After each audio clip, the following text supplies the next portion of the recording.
On demande parfois pourquoi les psychanalystes utilisent un divan dans leur cabinet. Il y a une réponse historique à ça. Freud a commencé par l'hypnose. L'hypnose se pratique allongée. En tout cas, se pratiquait allongée à son époque. Et il en a conservé cela. Il dit aussi dans une correspondance qu'il ne supporte pas d'avoir les yeux braqués sur ses patients toute la journée. Les yeux braqués sur lui, et que pour s'en détacher de leur regard, eh bien, le caractère allongé lui convient mieux. C'est plus confortable. Il n'a pas l'impression d'être épié, d'être scruté par ses patients. Il y a sans doute d'autres raisons à tout cela. J'aimerais en apporter une autre, une différente, une nouvelle peut-être, puisque je ne l'ai pas lue ailleurs, et que pourtant elle m'a apparu évidente dans le travail. Dans le travail en face à face au patient, assis en face du psychanalyste, on est dans une relation avec un soutien par le regard. On mesure les gestes, les attitudes des uns des autres.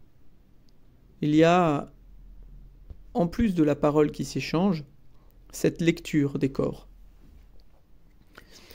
Lecture intéressante, souvent aujourd'hui mise en avant par des théories sur le langage non-verbal, le langage corporel, etc., dont la psychanalyse ne parle pas ou très peu parce que ça semble déplacer le curseur de la parole à une gestuelle du corps codifiée qui aurait ses symboles et ses significations.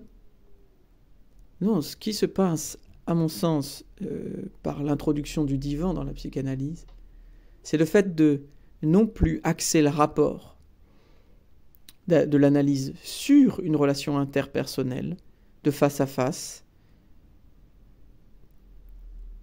une relation à l'autre, au semblable, relation qu'on appelle parfois imaginaire, la déplacer par le fait que la personne s'allonge sur les divans, tourne le dos à l'analyste, que celle-ci ne soit plus dans ce rapport-là et s'ouvre par la position horizontale, non plus que son regard soit porté vers la personne, mais vers les cieux.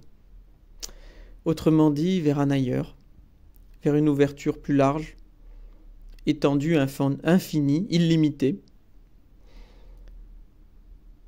L'analyste, à ce moment-là, disparaît du champ du regard, n'est plus que cette oreille, cette écoute. La façon dont écoute l'analyste est cruciale. Et donc, on change de plan. Ce n'est plus un face-à-face, mais un rapport avec l'infini, un rapport avec l'illimité, avec l'ensemble de la voûte céleste, de la galaxie.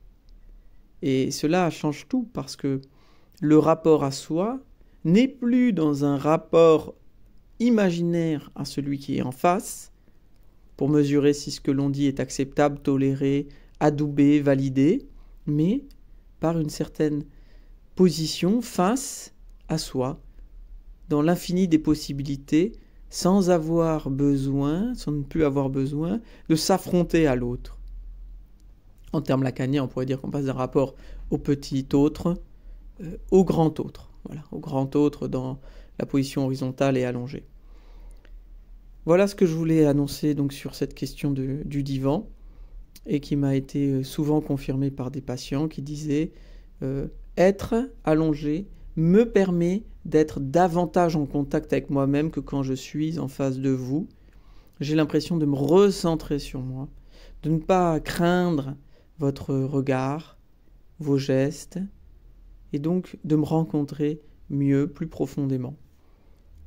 Et je suis tout à fait en accord avec ça, et c'est pourquoi le divan continue d'être utilisé, et bien utile à tous ceux qui arrivent à se détacher d'une relation d'affrontement, et ça peut leur permettre, le divan, pour se consacrer dans une rencontre profonde avec ce qui fait en eux-mêmes l'altérité. Voilà.